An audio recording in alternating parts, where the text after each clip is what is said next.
आज हम लोग पढ़ते हैं मराठा नहीं, ये आधुनिक भारत के इतिहास में पंजाब देखेंगे हम लोग, किस तरह पंजाब को अंग्रेजों ने हथिया लिया और किन परिस्थितियों में रणजीत सिंह एक पंजाब राज्य का गठन करेंगे।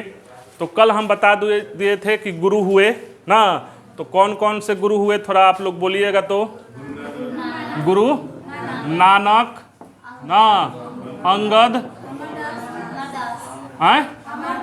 अमरदास, रामदास, अर्जुन देव,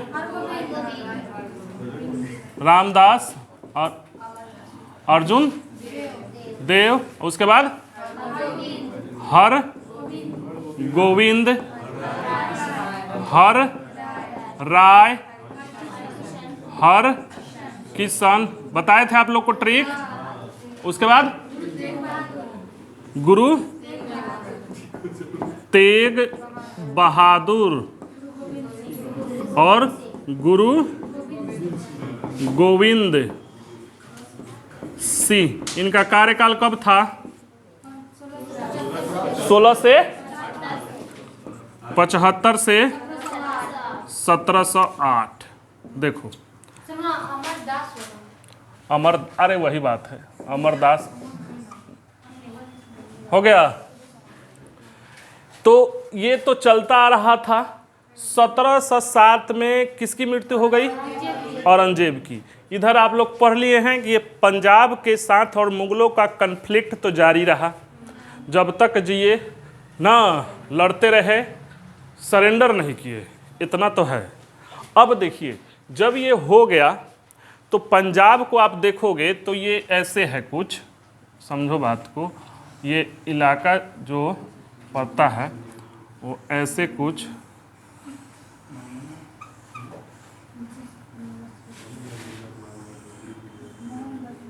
समझ रहे हो, एक रफली फिगर है ना।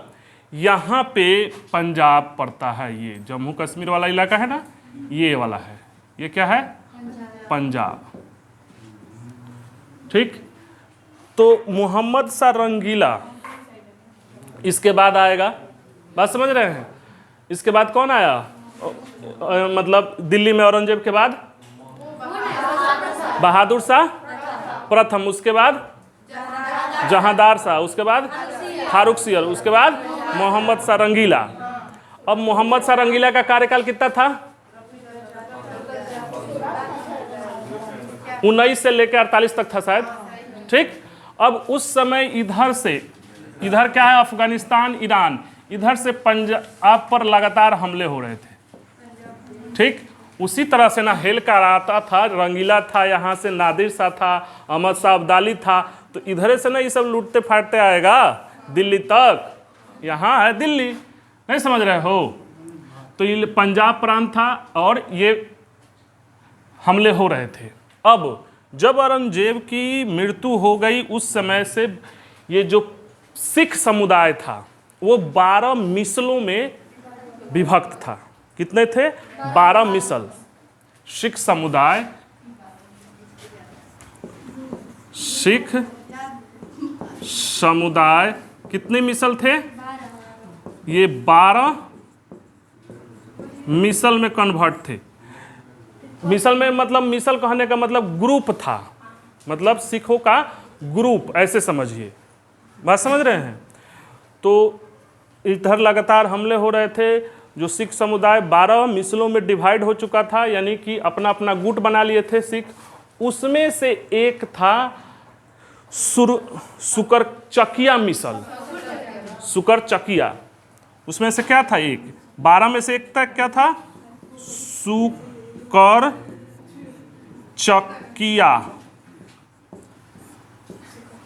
मिसल। ये बात समझ रहे हैं? इस सुकरचकिया मिसल के प्रमुख थे महासिंह। इनके कौन थे? महासिंह। इसके प्रमुख कौन थे? प्रमुख महासिंह। और भी थे, उधर हम नहीं बता रहे, हमको पंजाब को बताना है। ठीक, इसके कौन प्रमुख थे? महासिंह। अब महासिंह का बेटा का जन्म हुआ रंजीत सिंह। इन्हीं का बेटा था रंजीत सिंह। इनका बेटा क्या था? रंजीत सिंह।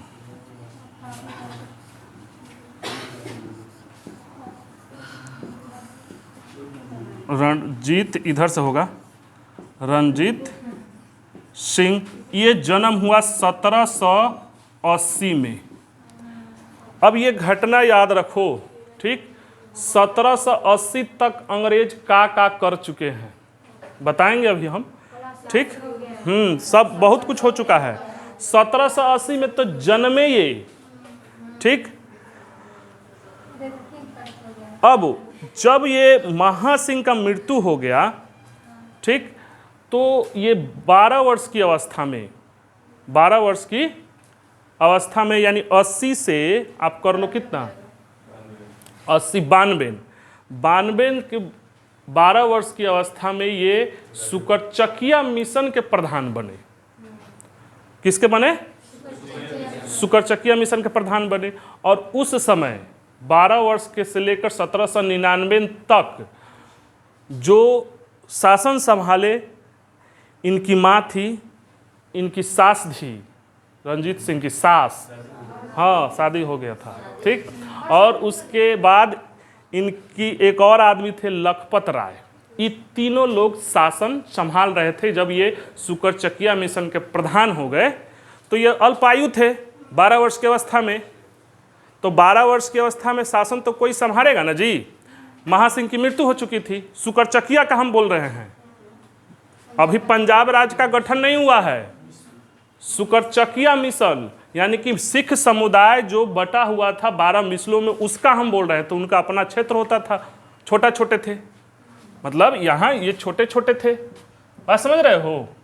इस तरह से आई आता था, इधर से लूट कर चला जाता था। ये लोग अपना, कोई किसी को बचता था, किसी को बच्चे बचाते, लूट कर चला जाता था, सब ये चलता रहा था। समझ रहे हो बात को? फ्रेम बन रहा है कि नहीं दिमाग में? तो इसके इनकी सास 12 महासिंह की मृत्यु हो गई 1792 में। महासिंह की मृत्यु कब हो गई? इनकी मृत्यु लिख लो जी, 1792 में इनकी मृत्यु हो गई महासिंह की। तो 92 से लेके 1792 से लेके 1799 तक, 97 98 99 तक ऐसे कह लीजिए, 1798 तक का जो है शासन रंजीत सिंह बन गए सुकरचकिया मिशन के प्रधान, और उनकी सास, माँ और महासिंह सुकरचकिया पर चलता रहा। क्लियर है बात? यहाँ तक दिक्कत है किसी को समझने में? यहाँ से क्या हुआ ना कि 1799 में, ये 1799 में कहा, रंजीत सिंह बोले कि नहीं, अब हम सुकरचकिया मिशन के प्रधान उर्धान ना, ठीक, हम पूरा कंट्रोल हम लेंगे। हई माँ, सास, हई महासिंह को हटाइए, ठीक, हाँ। आप परिषद को समाप्त कर दिए। एक परिषद था इन तीनों का, तो 1799 में परिषद को समाप्त कर दिए और पूरा कंट्रोल अपने हाथ में ले लिए। किसका? सुकरचकिया मिशन का। कितना उम्र हो गया? 80 से 99, 19 साल। आप लोग का क्या है? क्या कर रहे हो? देख रहे हो? तो 1799 में क्या किए कि परिषद समाप्त कर दिए। परिषद समाप्त करके पूरा कंट्रोल ले लिए, पूरा कंट्रोल अपने हाथ में ले लिए। बात समझ रहे हैं? पूरा कंट्रोल ये अपने हाथ में ले लिए। अब देखो, रंजीत सिंह या पंजाब राज्य के उद्भव का कारण अगर पूछा जाए कि कारण क्या था, तो देखो, एक तो उस समय मुगलों का पतन हो रहा था। 1799 आ जाओ, 1799 1800, ये सब बीत चुका है। बक्सर, पलासी उलासी सब लगभग पूरा कंट्रोल है। 1700 पलासी हो चुका है, बक्सर हो चुका है, हाँ, इलाहाबाद की संधि हो चुका है। बात समझ रहे हैं? हाँ, मतलब लगभग 1800, 17वीं शताब्दी मतलब खत्म हो रहा है। अब उस समय 1799 में ये एक महज छोटे से सुकरचकिया मृदंग का ले लिए ये। तो अगर पतन के कारण को देखिएगा कि मतलब मुगलों का पतन हो रहा है, पहला बात। दूसरा बात ये हो रहा है कि पश्चिम से लगातार हमले हो रहे हैं, नादिर शाह का हमला, अहमद शाह अब्दाली का हमला, ठीक, जो मुगलों का पोल खोल दिया कि इन मुगलों में कुछ है नहीं। एक तो मुगलों का लगातार पतन हो रहा है, दूसरा पश्चिम से हमले हो रहे हैं। और रणजीत सिंह जैसा योग्य शासक था, यानी कि इस परिस्थिति में कोई जो योग्य होगा हाथ पैर तो मारेगा ना जी, अपना विकास करेगा। और 12 मिसलों का लगातार जो कमजोर हो रहे थे और रणजीत सिंह बढ़ रहे थे, यही सब कारण था जिसकी वजह से रणजीत सिंह का उद्भव हुआ होगा। तो एक बहुत ही प्यारा घटना है, बस समझ रहे हो, प्यारा, हाँ घटना भी प्यारा हो सकता है, ठीक। वो घटना देखिए 1799 ले लिए ना, पूरा कंट्रोल ले लिए। 1798 में, 99 में कंट्रोल ले चुके हैं, 1798 में अफगानी शासक था एगो, 1798 में अफगानी शासक, समझ रहे हो, क्या नाम था? जमान शाह नाम था। क्या नाम था इसका? जमान शाह। कब? 1798 की बात है, थोड़ा सा ध्यान देना, राजनीति समझना। ये जमान शाह क्या किया ना कि पंजाब लूटने आया और लूट कर जा रहा था, मतलब आता था, उस सबको यहाँ शासन करना नहीं था, आता था, धन घटता था, पंजाब वजाब लूट कर चला जाता था सेना उना के साथ, समझ रहे हैं। तो जब जा रहा था ना, तो इसका तोप गिर गया चिनाब नदी में, बात समझ रहे हैं। तो तोप जब गिर गया चिनाब नदी में, तो रणजीत सिंह ने क्या किया, उसका तोप निकाल कर और जमान शाह को पहुंचा दिए, बात समझ रहे हैं। मतलब सहानुभूति जैसे है ना कि बड़ा है तो काहे के लिए लड़ोगे, तो पहुंचा दिए, क्या ये लूटे। और उस समय की देख रहे हो परिस्थिति मुगलों की क्या हो रखी है, 1798 की घटना है। जो आ रहा है मुगलों को पीट कर जा रहा है, वो तो खुद पेंशन भोगी है, यहाँ तक पेंशन भोगी हो चुका है। बोलने वाला कौन है? इधर अंग्रेज है, तो अंग्रेज लड़ेगा नहीं इस सबसे, अफगान सबसे, ठीक। तो ये घटना जो हुआ, तो जमान शाह को अच्छा हो गया हृदय, मतलब पिघल गया और बोले खुश होकर, राजा की उपाधि दे दी कि ये तो राजा है, ठीक, मतलब बड़ा दिल वाला है। और कहा कि लाहौर पर अधिकार करो, लाहौर पर मेरे तरफ से तुम शासन करो, देखते हैं कौन बोलता है। और जो बोले हमसे बतियाए। इधर कौन था 1798 में, देख रहे हैं किसकी हिम्मत थी जमान शाह से बोलने की, कहा कि लाहौर पर करो शासन, हम राजा है, तुम हमारा प्रतिनिधि है, वहां पे करो। ये तो मिल गया। तो खुश होकर जमान शाह ने किसको? लाहौर पर अनुमति दे दी 1799 पे। खुश होकर ये जमान शाह क्या किया? लाहौर पर राजा की उपाधि दिया, राजा की उपाधि, और क्या बोला? लाहौर पर शासन करने की अनुमति, लाहौर पर शासन करने की अनुमति मिल गया, यानी ये मिला 1799 में। अब ये देखो, अभी तक उनके पास सुकरचकिया था, अब क्या है? लाहौर है। अब इधर से सपोर्ट मिल गया ना, देख रहे हो, मतलब कभी कभी रिलेशन भी मायने रखता है, ठीक है। उसके बाद 1805 में ये अमृतसर को जीत लिए। 1805 में क्या किए? अमृतसर को जीत लिए। ये जो जीते ना, तो ये किसके पास था अमृतसर उस समय? जो था, किसके पास था जी, याद आ रहा है? ये था आपका अमृतसर, जो था एक मिसल था, भंगी मिशन के पास था। पूछता है अमृतसर किसके पास था?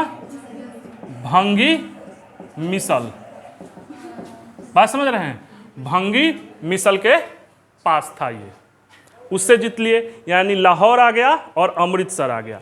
इसके बाद वो रुके नहीं, पेशावर, मुल्तान, कश्मीर पर अधिकार कर लिए। इसके बाद वो रुके नहीं, कहाँ कहाँ अधिकार कर लिए?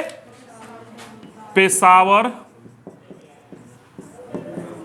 मुल्तान, कश्मीर, इस सब पर अधिकार अपना करते गए इधर से, बात समझ रहे हैं।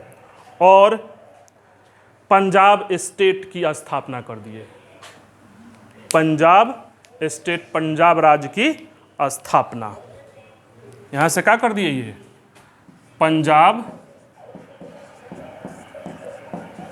राज्य की स्थापना, यानी एक छोटे से मिसल से निकलकर वो क्या पंजाब स्टेट बना दिए। मतलब ये पूरा इलाका इधर कश्मीर से लेकर लाहौर, पेशावर, मुल्तान, कश्मीर वश्मीर सब लेते हुए अपना इनके रीजन में आ गया। बात समझ रहे हैं? कोई दिक्कत किसी को यहाँ तक समझने में? ये 1799 से 1839 तक रहे। कब तक रहे? 1799 से 1839 तक, लगभग 40 साल ना, 40 साल ही, 1799 से 1839 तक, ये याद रखिएगा। वही उसके बाद मतलब सब जीत के 1799 कह लीजिए ना, नहीं एग्जैक्ट डेट क्या होगा कि वो जीतते गए पंजाब राज्य की स्थापना, सुकरमसिया प्रधान हो गया, उसके बाद हो ही गए। ठीक, मतलब रंजीत सिंह यहाँ तो परिषद समाप्त कर दिए ना, 98 की घटना बताइए दिए, 99 में अमृतसर मिलिए गया, उसके बाद लगातार अभियान किए और जीतते गए। तो आप 99 ही मारिएगा। बात समझ में आ रहा? अब देखिए एक और घटना है, बहुत ही वो भी प्यारा है। बात समझ रहे हैं?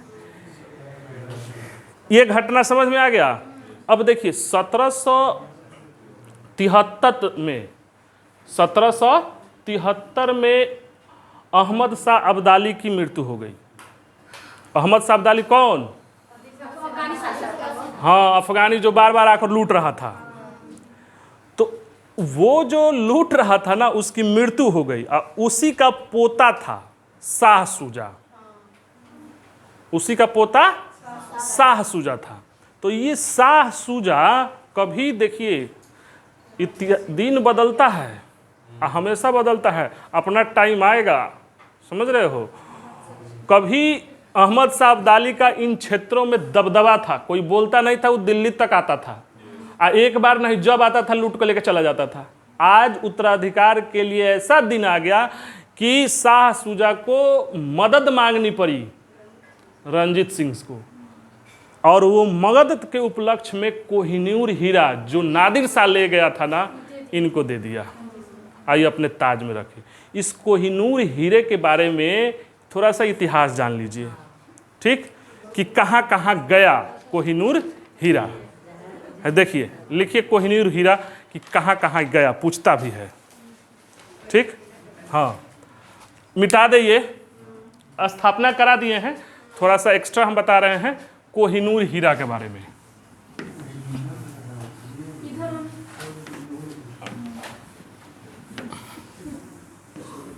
इसको देखिए, आप देखे होंगे वीडियो में भी कि जिसके पास जाता है वो बर्बाद हो जाता है। कहाँ से निकला? ये कहाँ से निकला? आंध्र प्रदेश के कोहिनूर। हाँ, कोहिनूर जो है ये निकला कहाँ से था? आंध्र प्रदेश, गोलकुंडा ना,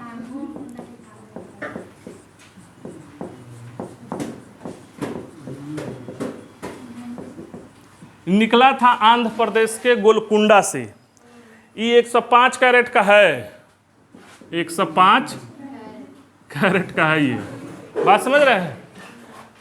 उसके बाद 12वीं शताब्दी तक, 12वीं शताब्दी में काकतीय साम्राज्य था। साम्राज्य के पास वारंगल के एक मंदिर के देवता के आंख में था ये निकला। तो 12वीं शताब्दी तक ये कोहिनूर 12वीं शताब्दी में काकतीय साम्राज्य, ये पूछता है। काकतीय साम्राज्य में वारंगल के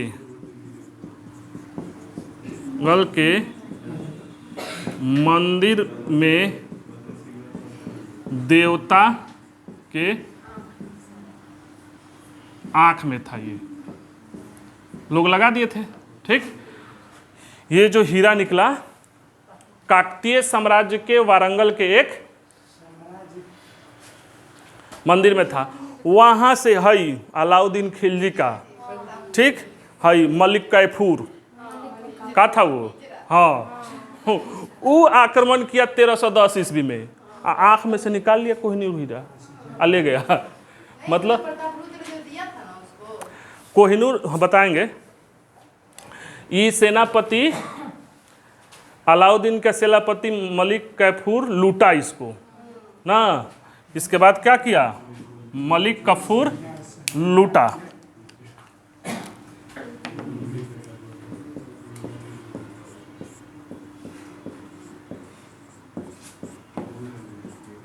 उसके बाद आ गया ये कहाँ, दिल्ली आ गया। हाँ, यहां से कहाँ आ गया ये, दिल्ली।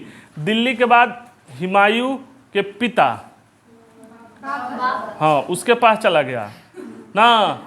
हुमायूं के पास ये आ गया। उसके बाद मुगल के पास आ गया, मलिक कैफूर से मुगल के पास। ये मुगल के पास रहा कहाँ तक, मोहम्मद शाह रंगीला तक। हाँ,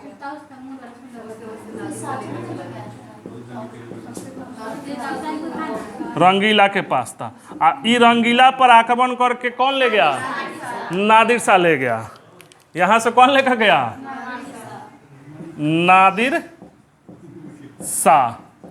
नादिर शाह से आ गया, पता है कैसे, लूट लाट कर अहमद शाह अब्दाली के पास। अहमद शाह अब्दाली के पास आ गया ना। अहमद शाह अब्दाली का पोता जो था, कौन, अभी जो बता रहे हैं, शाह शुजा। ये किसको दे दिया, हाँ, देख रहे हैं गोल हो रहा है। अहमद शाह अब्दाली का पोता कौन, शाह शुजा। शाह शुजा किसको दे दिया, ये रंजीत सिंह को दे दिया। अब रंजीत सिंह से आया ये दिलीप सिंह के पास, और दिलीप सिंह से लेकर चला गया ये सब अंग्रेज ब्रिटेन। अब वहीं आज है, अब ब्रिटेन की ताज पर। यहां से दिलीप सिंह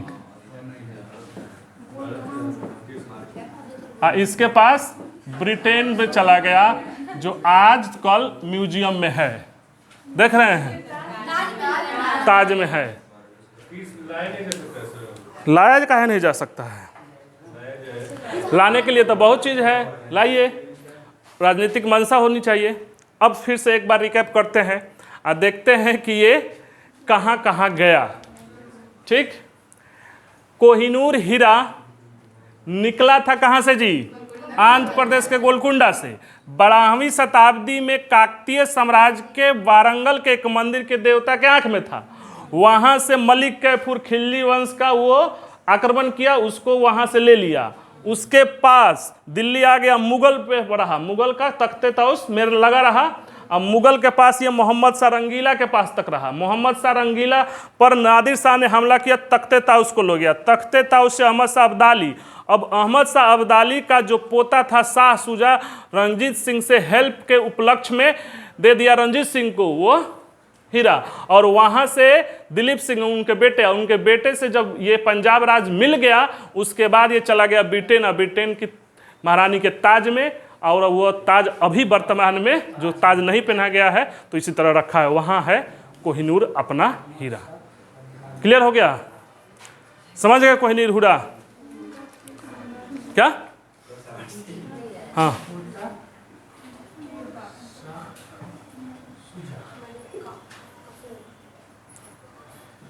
मिटा दे।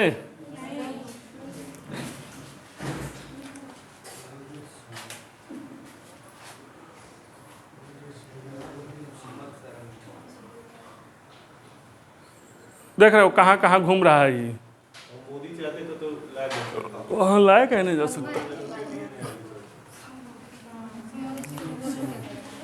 उसके लिए बहुत कूटनीति चाहिए, उससे वो करोड़ों रुपया कमा रहा है म्यूजियम में रह के, दिखा दिखा कर दूर से।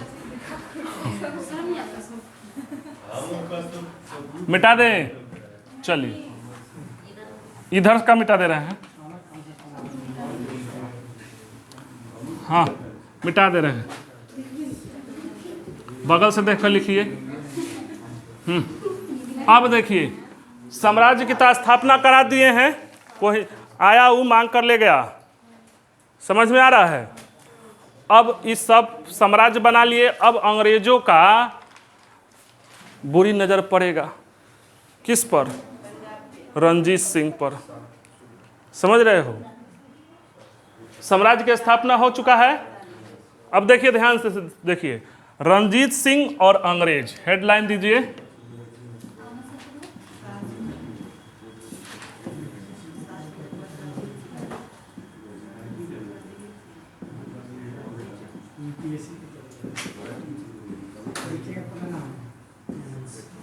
रणजीत सिंह स्थापना तक हो गया ना जी। अब थोड़ा देखिए कि रणजीत सिंह और अंग्रेज, आप ये समझिए रणजीत सिंह जिन परिस्थितियों में जन्म हुआ और जिन परिस्थितियों में राजा बना, परिस्थितियां देखिए अंग्रेज क्या क्या कर चुके हैं। यहाँ ध्यान दीजिए तो थोड़ा, हाई देखिए ऐसी परिस्थिति में आप क्या करते, आप रहते तो थोड़ा सोचना। एक तो कर्नाटक का पहला, द्वितीय, तीसरा युद्ध लड़ने का। कर्नाटक पहला कब हुआ था? कर्नाटक पहला कब? 1746 से ना 48 तक, देख रहे हो 1746 से 48 तक। कर्नाटक दूसरा 48 से 54 युद्ध है, ये पढ़ाएंगे आगे। कर्नाटक तीसरा, इस 7 वर्षीय था, कितना साल गैप था? हाँ 56 से 63, 1756 से 63 ना, ये कर्नाटक तीसरा लड़िए रहा है। इसके बाद वो क्या कर चुका है जी? पलासी कर चुका है। हाँ क्या कर चुका है? पलासी, बेदरा और एक बक्सर। पलासी का युद्ध 1757 इसी में हो गया। अब बेदरा ये किसके किसके बीच हुआ था? 1769। बेदरा थी डच और अंग्रेजों के बीच बंगाल में। फिर बक्सर देख रहे हो 1761, अभी तक 1764 ना, अभी तक रणजीत सिंह का जन्म नहीं हुआ है। जन्म कब होगा रहा है? 80 तक। अब देखिए उसके बाद बेदरा के बाद पलासी हो गया। आंग्ल मैसूर 4 गो हुआ है ना। आंग्ल मैसूर कब पहला हुआ जी? 1767। देख रहे हैं लगातार युद्ध लड़ रहा है, सब रुका नहीं है। 1767 से 69। आंग्ल मैसूर दूसरा, आंग्ल मैसूर तीसरा, आंग्ल मैसूर चौथा। ये कब हुआ था? 1780 से 84। जब जन्म लिए थे तब ये आंग्ल मैसूर लड़ रहा था, टीपू वाला अंग्रेज सब, ठीक। और उसके बाद 90 से 92, 1790 से 92, और उसके बाद 1799। अभी भी नहीं रुका है अंग्रेज। आंग्ल मराठा चल रहा है, आंग्ल मराठा 1800 में चलेगा ये 3 गो ना, आंग्ल मराठा। ये सारे अंग्रेज लगातार युद्ध ले रहे हैं और लगातार जीत रहे हैं, ठीक। ऐसी परिस्थिति में रणजीत सिंह का उद्भव हुआ और गजब का हुआ। उस समय अपनी सेना वो तैयार किए थे, गजब का। उस समय एशिया की लार्जेस्ट दूसरी सेना थी आधुनिक तरीके से। पहली यही, हाँ अंग्रेज। बात समझ रहे हैं? तो अब देखिए कि ये है, पढ़ा रहे हैं हम रंजीत सिंह और अंग्रेज, तो मान लीजिए ये पंजाब राज्य है। बात समझिए, ये क्या है? पंजाब राज्य है। ठीक, अब ये पंजाब राज्य है, यहां से बीच से चिनाब नदी जाती है। ठीक है, यहां से चिनाब नदी जाती है और पंजाब का जो इलाका था, बात समझ रहे हो, ये पंजाब कुछ चिनाब नदी के उधर भी था और कुछ इधर भी था। रंजीत सिंह का इलाका कुछ चिनाब नदी के उधर, चिनाब नदी के उधर ज्यादा था और इधर कम था। बीच से ये चिनाब नदी जा रही है, ये है पंजाब। अब इधर युद्ध लड़ रहे हैं अंग्रेज, इधर देख रहे हैं स्थिति क्या है चिनाब। तो अमृतसर की संधि हुई 1809 में। ये देखिए, हाँ 1809 में, ये 1799 में बेचारे बने ही थे। ध्यान देना, 1809 में अंग्रेजों का बुरा नजर पड़ गया। किस तरह से दिमाग से इनको लेकर करेंगे। 1809 में अमृतसर की संधि, अमृतसर की संधि। ठीक, ये किसके किसके बीच हुआ? रंजीत सिंह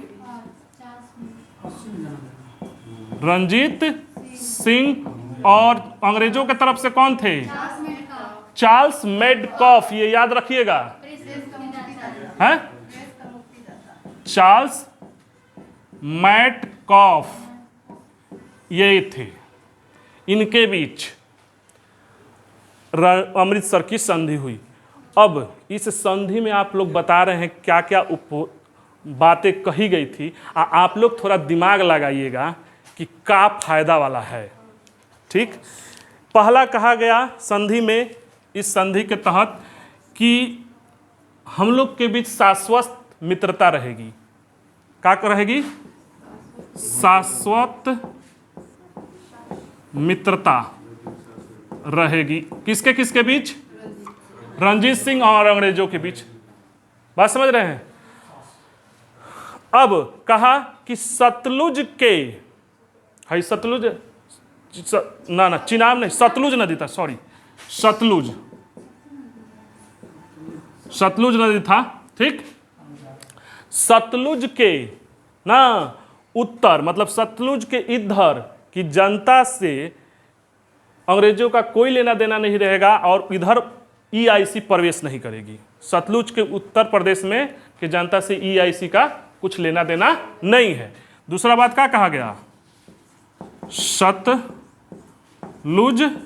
के उत्तर की जनता से EIC, ईस्ट इंडिया कंपनी का लेना देना नहीं। पहले अंग्रेज जाते थे तो यही कहते थे कि हमारी आपकी शाश्वत मित्रता रहेगी, तो मित्रता रहेगी तो काहे के लिए आ रहे हो? बस दिमाग लगाना चाहिए। अब तीसरा बात जो कहा गया कि सतलुज के बाएं जितनी आवश्यकता है उससे अधिक सेना रंजीत सिंह नहीं रखेंगे, क्योंकि इनका क्षेत्र पड़ रहा है ना। तो सतलुज के बाएं, सतलुज के बाएं आवश्यकता से अधिक सेना नहीं। जो मजबूत था ना, उससे अंग्रेज पहले जाकर संधि करते थे। बात समझ रहे हो? और एक और बात कहा कि उल्लंघन होने पर संधि निष्क्रिय हो जाएगी। है लीजिए, अगर उल्लंघन कीजिएगा तो संधि निष्क्रिय।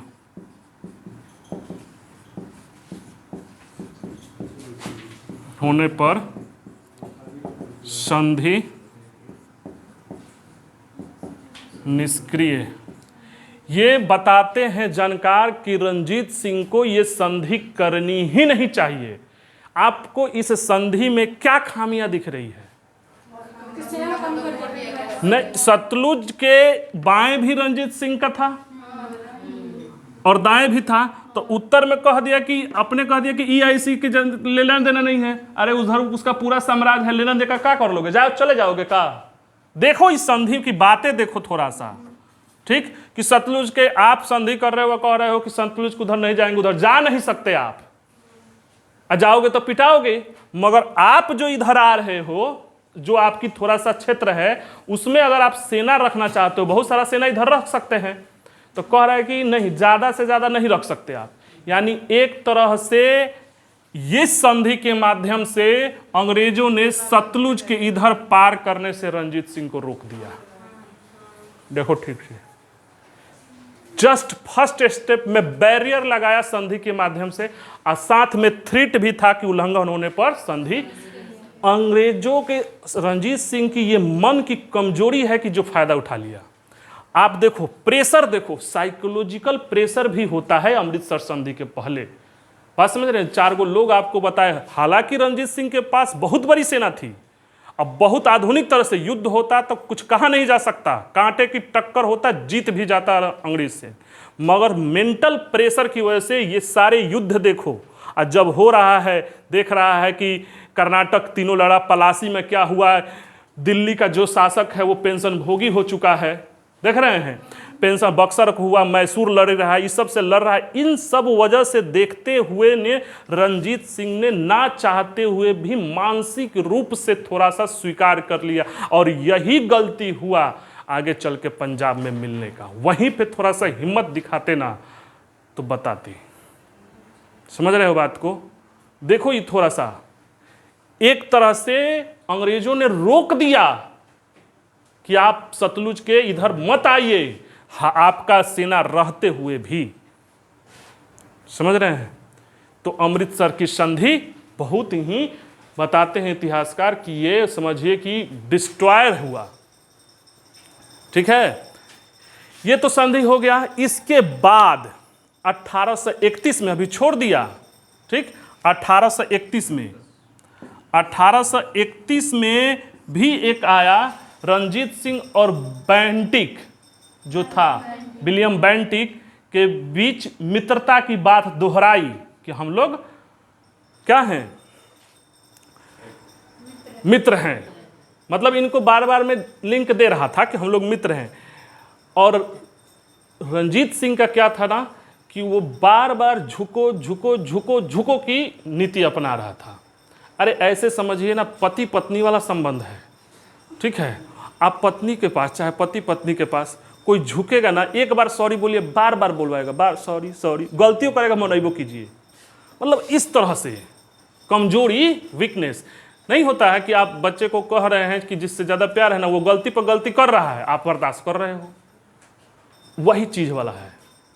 थोड़ा सा हिम्मत था, होता, आ इसकी सेना होती तो ऐसे नहीं होती। तो ये दोहराया कि मतलब क्या हम की शाश्वत मित्रता है। आप आज के दृष्टिकोण से सोचो, उस समय स्टेटमेंट आ रहा था, W.H. वाटसन ने कहा था कि हमें, मतलब जैसे एक तरह से तो मित्रता दोहराया बेंटिक कि आपकी हमारी मित्रता शाश्वत है, और आप ही का कोई अधिकारी ये बयान दे रहा है कि हमने तो बड़े बड़े ऊंटों को निगल लिया, तो पंजाब क्या चीज़ है। और देखिए जिस तरह बयानबाजी नहीं होता है, बीजेपी कुछ और कह रही है, बीजेपी के आदमी कहता है कुछ और, इसी तरह का बात हो रहा था। मनसा देख रहे हो, बीजेपी प्रधानमंत्री बोलेंगे कि ऐसा कुछ नहीं है, आपका आदमी बोल रहा है कुछ और। तो जीजी बोल रहा है कि हमारी आपकी शाश्वत मित्रता है, और रंजीत सिंह के बाद कह रहा है कि रंजीत सिंह के मौत के बाद पंजाब को हमें जीत लेना चाहिए। समझो बात को थोड़ा सा। देखो 1831 में दोहरा रहा है बेंटिक कि रंजीत सिंह और उनके बीच शाश्वत मित्रता रहेगी, और उसका एक अधिकारी W.F. वाटसन का बयान था कि रंजीत सिंह के मृत्यु के बाद हमें पंजाब को मिला लेना चाहिए, और कंपनी ने बड़े बड़े ऊंटों को खा लिया, तो ये मच्छर क्या चीज़ है, हाँ मच्छर कहा था। मच्छर क्या चीज़ है आप समझो ये बयान को, जिस तरह से आज नहीं होता है प्रधानमंत्री कुछ और कहे और उनका आदमी कुछ और कहे, इसी तरह की बात हो रहा था, समझ जाना चाहिए था। इसके बाद हुआ क्या कि 40 में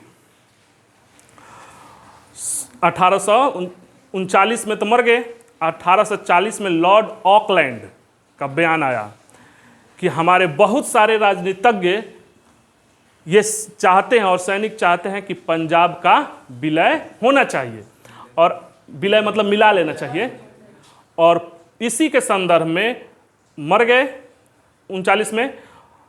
पहला आंग्ल सिख युद्ध हुआ, पहला आंग्ल सिख युद्ध। EIC के तरफ से लॉर्ड हार्डिंग जो थे, और पंजाब की तरफ से दिलीप सिंह, सेना थे लाल सिंह। अब थोड़ा लिखिए पहला आंग्ल सिख युद्ध, मिटा दें।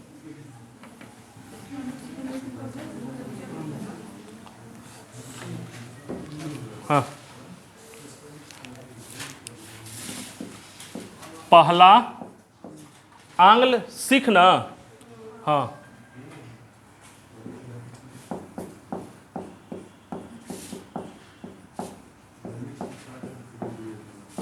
1940 में 39 तक रहे रंजीत सिंह। 39 तक तो जैसे तैसे मित्रता का बात, बयानबाजी चलते रहा, वो बेचारे झुकते रहे ना। 40 में 1845 से 46 तक ना, 1845 से 46 EIC की तरफ से कौन था?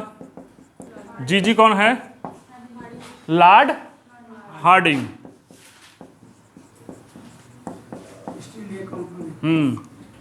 और इधर से मर चुके हैं, ठीक है। कुछ रंजीत सिंह का तो भाग भी साथ नहीं दिया, उनका बेटा पंजाब के तरफ से कौन है?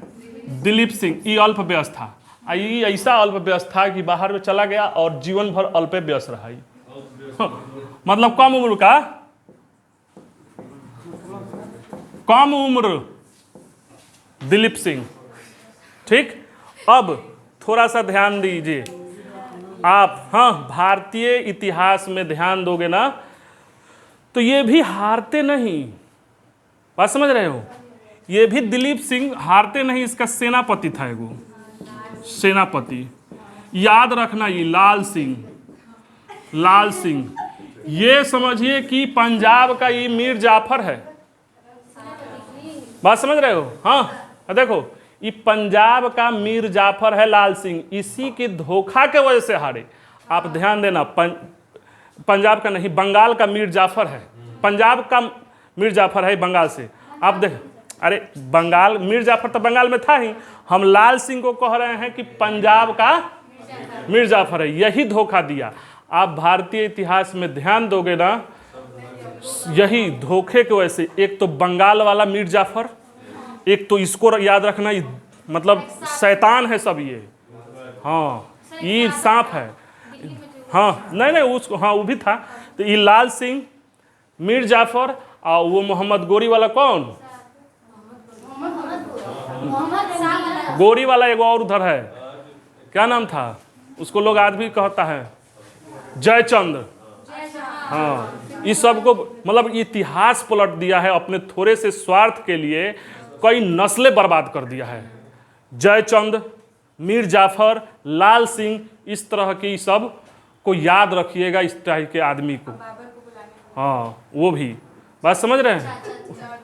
तो ये 4-5 को ऐसा बहुत निकलेगा। तो ये समझिए कि इसी के धोखाधड़ी के वजह से युद्ध हुआ और ये युद्ध में हार गए लोग, ठीक। और लाहौर की संधि हुई। इसके बाद क्या हुआ? लाहौर की संधि, लाहौर की संधि, समझ रहे हो? इस युद्ध के बाद लाहौर की संधि। इस लाहौर की संधि में कहा गया कि सतलुज के बाएं, मतलब इधर जो रोके थे, जितना भी क्षेत्र है अंग्रेजों का है, लो ले लिए ना। अब पंजाब पर 1.5 करोड़ का जुर्माना लगाया। इस पर क्या कहा? सतलुज के बाएं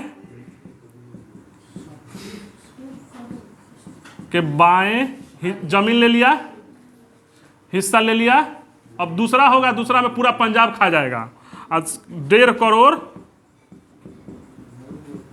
का जुर्माना, समझ रहे हैं, 1.5 करोड़ का जुर्माना, एक तरह से पूरी तरह से हार हो गया। ठीक, अल्पवयस्क पंजीप सिंह को महाराजा घोषित किया। ठीक, और जिंदा कौर को उसका संरक्षक रखा। जिंदा कौर थी, महिला थी, उनको संरक्षक रखा। जिंदा कौर उसकी मतलब वो भी डाउटेफुल में थी, मगर लाल सिंह को वजीर बना दिया, वहां का प्रधानमंत्री लाल सिंह को। हाँ, यह लाल सिंह जिस तरह से बंगाल में किया था ना, वैसा ही लाल सिंह को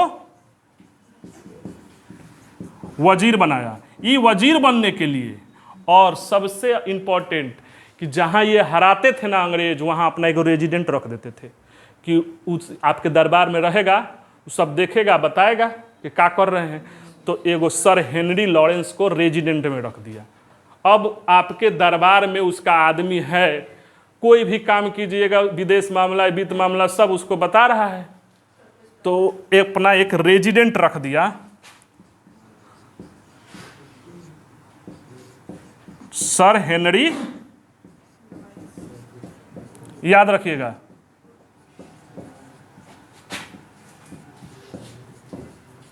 इनको रख दिया। क्या कर दिया, अपना एक रेजिडेंट रख दिया। समझ रहे हैं। दूसरा बात यह किया कि अब 29 मार्च सबसे बर्दाश्त नहीं हुआ। ठीक, 29 मार्च 1849 को पंजाब का पूर्ण रूप से विलय कर दिया। ये जाइए, और दिलीप सिंह को लंदन भेज दिया पढ़ने के लिए, वो जहां वो ईसाई धर्म अपना लिए। बात खत्म। हाँ, ठीक। हाँ, कितना 22, इसके बाद 22 मार्च कितना हुआ, 29 मार्च 1849 को पंजाब का विलय कर लिया। पंजाब का विलय, बात समझ रहे हैं, मतलब मिला लिया अपने में पंजाब को 49 में। ठीक, और थोड़ा सा कुछ घटना हुआ था वहाँ, पंजाब के गवर्नर मूलराज ने विद्रोह किया था। बहाना मिल गया उस सबको कि विद्रोह किया था ना, उसके बाद आक्रमण करके मिला लिया। इसी तरह से नहीं, मूलराज वहाँ के थे, वो विद्रोह किए थे तो मिला लिया। दिलीप सिंह को अल्पवयस्क थे, अल्पवयस्क में भेज दिया कि जाइए लंदन पढ़िए, महाराजा आप रहेंगे। उनको खर्चा उर्चा दिया सब, वो हीरो लेकर चला गया, और वहीं पे वो ईसाई धर्म अपना कर ईसाई होकर रह गए, मर गए, का हुआ, खत्म। बात समझ रहे हैं। इस तरह से एक उठते हुए साम्राज्य का, पंजाब का खात्मा कर दिया अंग्रेजों ने। इस लाहौर, आपको इसमें दो बतवा का पकड़ में आ रहा है, लाहौर की संधि। अगर वो नहीं किए होते, कौन किया था, अमृतसर की संधि कौन किए थे, चार्ल्स मेटकॉफ, देख रहे हैं, उसके माध्यम से। वहीं पे थोड़ा सा मनोबल समझ गया अंग्रेज कि इतना सब कुछ होते हुए भी ये झुक रहे हैं, दब रहे हैं, मेंटल प्रेशर बनाया होगा इस सबसे। हाँ, मतलब कि हम लोग ही लड़े हैं, वो अपना आदमी भेजा होगा, बताता होगा। चुगलीखोर तो होते हैं, जैसे आप लड़िएगा ना तो आप ही को लोग समझाने वाला, आप ही का मित्र आ जाएगा, आपका मित्र है, आप कहेगा कि नहीं ऐसा मत कीजिए, आप छोड़ो उसका। कोई बिजनेस करोगे ना तो आपका मित्र उसके में है ना, तो कंपटीटर है, तो कहेगा बहुत खराब है, मतलब इस बिजनेस में कुछ है नहीं, आपको बुझाएगा नहीं कि तो हमारा मित्र है, सही सलाह दे रहा होगा। और वो होगा किसी और का आदमी, तो हो इनके भी मित्र रहे होंगे, उनसे मिले होंगे, पैसा वैसा खाया होगा, कहे कि जाओ बताओ यही सब बात, कि अगर हिम्मत किए तो हम लोग छोड़ेंगे नहीं। तो पहले से दिमाग में फिट डाल दिया, और उसके बाद कह दिया कि आइए संधि कीजिए। सब राजनीति है। और तो कुछ रंजीत सिंह के थोड़ा सा वंश के बारे में जानिए, इनका भाग्य भी साथ नहीं दिया, थोड़ा समझिए। अब थोड़ा सा रंजीत सिंह के बारे में जान लेते हैं, ठीक, कि इनकी मृत्यु के बाद क्या हुआ। बात समझ रहे हैं। रंजीत सिंह का कुछ दुर्भाग्य भी रहा। रंजीत सिंह इतने, मतलब उस समय कहा जा रहा था ना कि उधर के एरिया में कोई ऐसा व्यक्ति नहीं था जो इतना कुरूप हो, अभद्र थे, देखने में ठीक ठाक नहीं थे। बात समझ रहे हैं। रंजीत सिंह देखने में ठीक ठाक नहीं थे।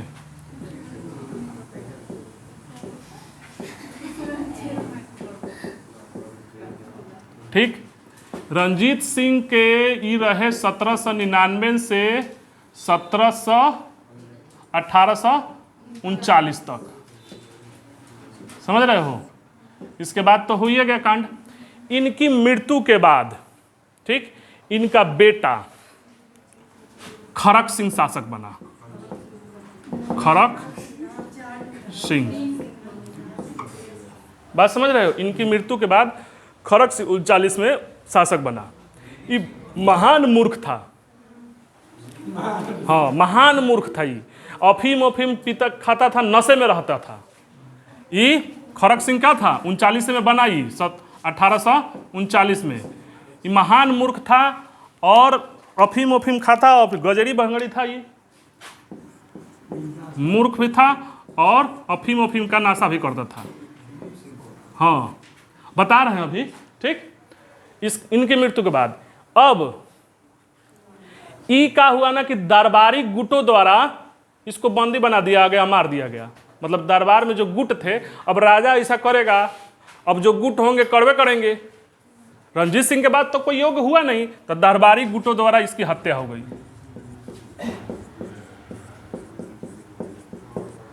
तो द्वारा हत्या हो गया। अब देखो इसके बाद हुआ क्या कि इनका बेटा नौनिहाल सिंह बना। इनका बेटा नौनिहाल सिंह, ये देखो इनके बेटा का दुर्भाग्य देखो, इसका नौनिहाल सिंह, इनका बेटा नौनिहाल सिंह। तो अब देखो ध्यान से, हई जब मर गए थे ना, तो इनका क्रियाक्रम करके हई आ रहा था लो ना, तो हई छत पर से कोई करकट गिर गया, उसके बाद ही मर गया। हो करकट नहीं, मतलब ऐसे समझिए कि दीवार वाल सीलिंग वोलिंग गिर गया, इसकी वजह से मर गया। गेट की वजह से, गेट की छतरी गिर गई जिसके इसकी मृत्यु हो गई। समझ रहे हैं। हाई मरा खड़क सिंह को दफना कर आते वक्त नौनिहाल सिंह की मृत्यु हो गई 39 में। अब देखो 39 में है 3 गो चल गया, रंजीत सिंह, बेटा, पोता, सब देख रहे हैं। 39 एक और 1739 था, उसमें क्या था, नादिर शाह। 1739 में 3 गो की मृत्यु हो गई। अब एकदम एथी हो गया। अब रंजीत सिंह की पत्नी जो थी कुछ समय के लिए सत्ता संभाली, चांद कौर। इसके बाद इनकी पत्नी, रंजीत सिंह की पत्नी, नौनिहाल सिंह की नहीं, हाँ बूढ़ी चांद कौर, ठीक। ये कौन थी, रंजीत सिंह की पत्नी थी। मगर दरबारी गुट ना मानते होते नहीं थे कि ना हम लेडीज को नहीं मानेंगे, बस ये मानते नहीं थे। ये बोले कि नहीं, 40 से 41 तक रही कुछ तक। अब इन्हीं का एक और बेटा था, कुछ गुट मानते थे कि नहीं हम इनको नहीं बताएंगे। इनका एक और बेटा था शेर सिंह। तो रंजीत सिंह का एक और बेटा को, शेर सिंह को, इसके बाद शेर सिंह को कुछ गुटों ने अपना राजा माना। शेर सिंह 41 से 43 तक रहा। कितना तक रहा, 1741 से 43। ये सब चीज़ अंग्रेजवा देख रहा है, इसीलिए ना 45 में करेगा हमला। समझ रहे हो। शेर सिंह, इसको भी एक गुट ने मतलब धोखे से गोली मार दिया गया, इहो मर गया। धोखे से इसको भी गोली मार दिया गया, धोखे से गोली, ठीक, मार दिया गया। अब इसके बाद जो बना, ये रंजीत सिंह का बेटा है, दिलीप सिंह, इनका नहीं, इसका बेटा लगा लोगे। यहां हम बना रहे हैं, देखो खड़क सिंह का बेटा, समझ रहे हो ना। यहां से निकाल रहे हैं ना, तब बेटे समझना, ठीक। रंजीत सिंह के 3 बेटा है। हाँ बेटा, आप पत्नी के बारे में पूछो मत, ठीक। नहीं समझ रहे हो। सब बेटे हैं, ठीक। तो रणजीत सिंह का यो बेटा था दिलीप सिंह। दिलीप सिंह ई शासक बना और इसी के शासन काल में ये अल्प व्यवस्था और लाल सिंह था। अब ये पता नहीं राजनीति है कि कौन मरवा रहा है और कौन। अब लाल सिंह से जाकर मिला, वो टाइमिंग का इंतजार कर रहा था। यहाँ पर भी आ जाता ना तो दरबारी गुट संभाल लेते। रणजीत सिंह के तुरंत मृत्यु के बाद आता खरको सिंह में ना तो दरबारी गुट संभाल लेते, क्योंकि उनकी सेना जबरदस्त थी। अभी सेना के बारे में बताएंगे कि सेना कितनी जबरदस्त थी, बात समझ रहे हैं। तो भी नहीं आया। इधर देख रहा है कि नौनिहाल सिंह रास्ते में आकर मर गया, उसके बाद जिंदा कौर और इसके बीच कुछ गुट इनको मान रहे हैं, फिर ये मर गया। इसको मारने के बाद धोखे से इनको भी गोली मार दिया गया। हाँ, इसके बाद दिलीप सिंह शासक बना और दिलीप सिंह 1843 से कब तक, 1843 से लेकर कहाँ तक, 1849 में तक फाइनली रूप से न मिला लिया। यही तो हो रहा। तो भाग्य भी साथ दिलीप नहीं दिया, इसको कहा जाता है दुर्भाग्य। समझ रहे हैं। अब रणजीत सिंह की सेना को देखिए थोड़ा, ठीक। ये इनकी व्यवस्था कितनी जबरदस्त थी। मिटा दें, हैं? हाँ, एक बार रिपीट कर लीजिए। देखिए, रणजीत सिंह की मृत्यु के बाद 1799 में 39 तक रहा। खरक सिंह उनका बेटा शासक बना। ये बहुत ही मूर्ख और अय्यास व्यक्ति था और अफीम का नशा में रहता था। इसकी मृत्यु दरबारी गुटों द्वारा हत्या कर दी जाती है। अब दरबारी गुटों को जब ये दफना कर आ रहे थे, इनके बाद इनका बेटा बना नौनिहाल सिंह। अब जब ये खरक सिंह को दफना रहे थे तो छत की रेलिंग गिर जाने से नौनिहाल सिंह की मृत्यु हो जाती है, जो खरक सिंह का बेटा था। अब इसके बाद कुछ समय के लिए रणजीत सिंह की वाइफ चांद कौर सत्ता संभालती है, ठीक। मगर कुछ गुट दरबारी शेर सिंह को भी बनाते हैं, जो कि रणजीत सिंह का बेटा था। इसकी भी हत्या गोली मारकर हो जाती है। उसके बाद रणजीत सिंह का बेटा दिलीप सिंह शासक बनता है। इसी के रीजन में आंग्ल सिख युद्ध प्रथम और दूसरा होगा। अब ये टाइम का इंतजार कर रहे थे अंग्रेज कि कब टाइम आ रहा है। आप टाइम देखो, समझ रहे हैं। जबकि रणजीत सिंह की सेना बहुत ही सुदृढ़ और उस समय की एशिया की दूसरी बड़ी सेना थी। बस समझ, अब सेना के बारे में देख लीजिए।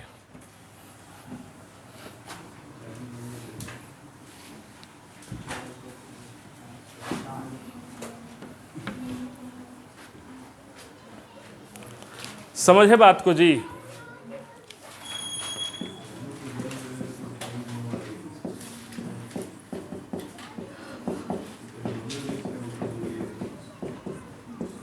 इनकी सेना उस समय से ये आधुनिक तरीके से राजतंत्र तो था। हाँ, आधुनिक सेना में ये देखिए 39 ऑफिसर लाए थे।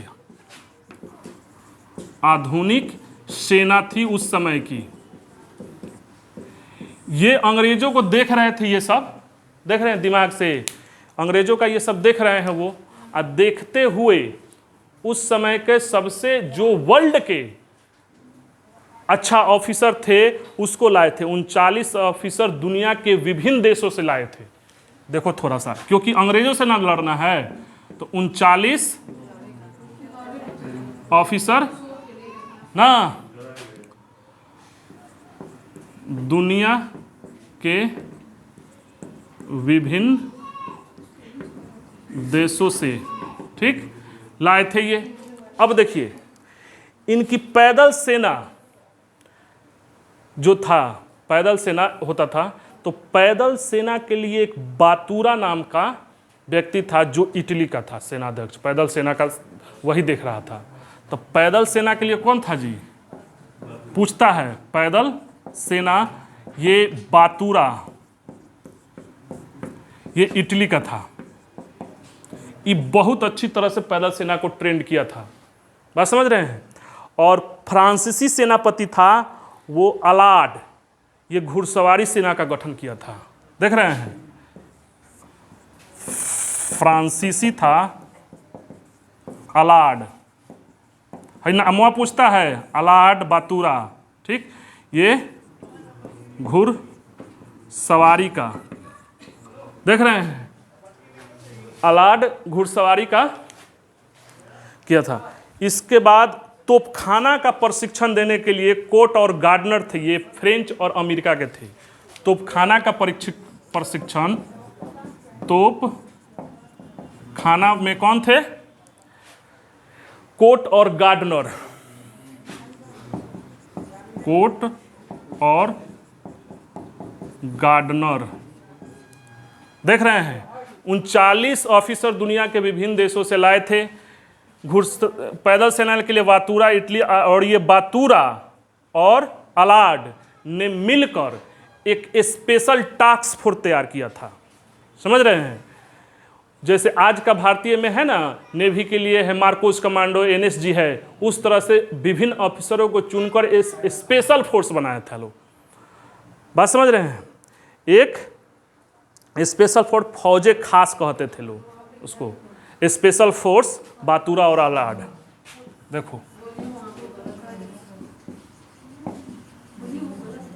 कौन,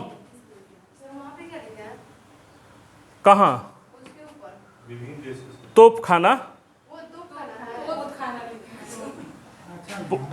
तोपखाना, हाँ तोपखाना, उल्टा हो गया है, तोपखाना हो गया, मिटा देते क्या, तोपखाना, तोपखाना के लिए लाए थे ना।